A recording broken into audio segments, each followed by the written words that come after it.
Hey everybody, welcome back to the channel. It has been a minute since I've posted anything. Life's been busy, but today I have a small project. As you can see behind me here, I have a new vehicle added to the channel. I'm gonna flip this around. So this is a 22 Badlands Bronco that I picked up. Never thought I'd be a Bronco person, but I love this thing. It's been great so far. And I wanna start doing a few mods to it. Changes, different things. My first small one on the list is going to be a J&L catch can. So I'm gonna do a quick install on this today. And then as soon as I get time, I already have amp power steps in that box. And then I think wheels and tires are gonna need changed on this. And probably gonna look at a hard top eventually. But if you have one of these, feel free to share some upgrades you feel are a must-have. I'm definitely interested in hearing about that and seeing what everybody else has done. So with that, let's get started. So again, this is the J&L version of this. These are fairly inexpensive. I think this was like $169 or so, somewhere around there.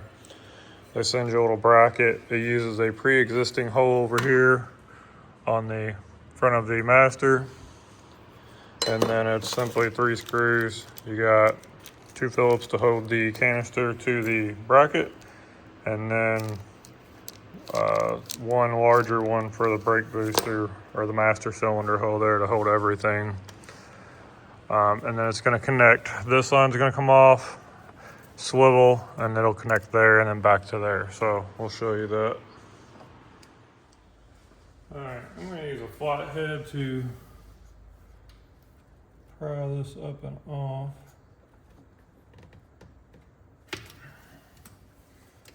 So there's that one. I tell you to swivel this towards the driver fender.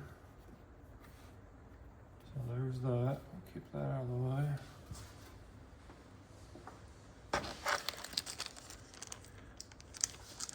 And then I think my next step here is going to be to install this bracket. So again, truly I need 2 tools for this job. It's a 13mm socket or wrench and a Phillips screwdriver. Flathead if you count, I guess, using that, but some people have been able to get that with their hands. I couldn't get it. I've never had luck with those. Alright. There's that. Grab a wrench and tighten this up. There's a lot of different brands you can get on these. You can get them from fairly reasonable to, I see them as high as $400. I wasn't going to spend that much on one, but I don't think it hurts to have one. So this, you now want to feed this back one with the male fitting. You're going to go under the booster, the master there. I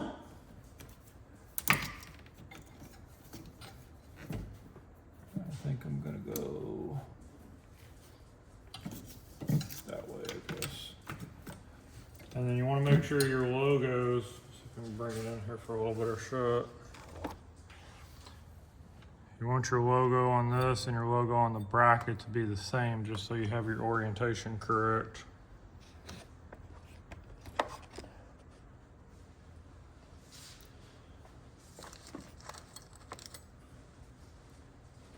Go ahead and mount these 2 top screws.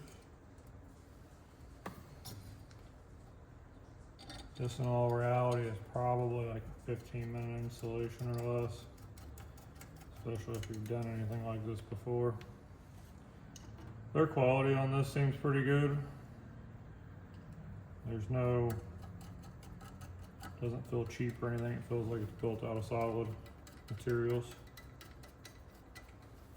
From what I could see, they had good reviews, which there's several that do, but again, price point played a factor in that.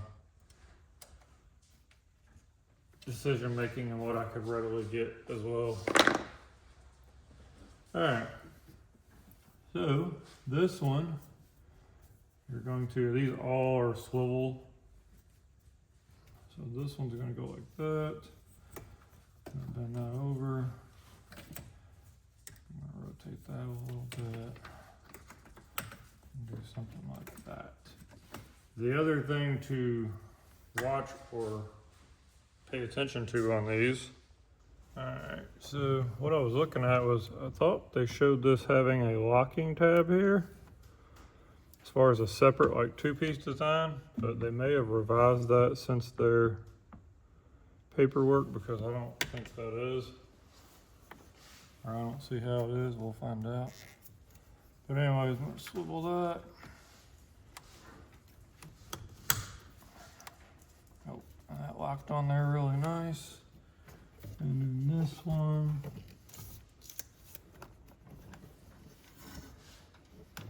I'm gonna pull a little bit back. I should be able to get it right there. Yep. And that is that. Everything's tight.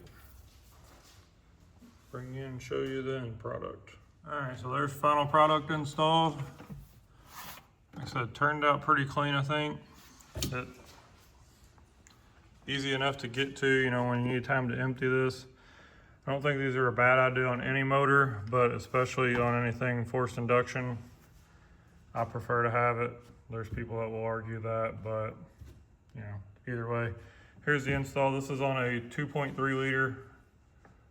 Don't know if I covered that in the beginning or not, but I will put a link for their J&L in there just so you can see that. And then if anybody has any questions, feel free to ask. Otherwise, please like and subscribe, and we will see you on the next one.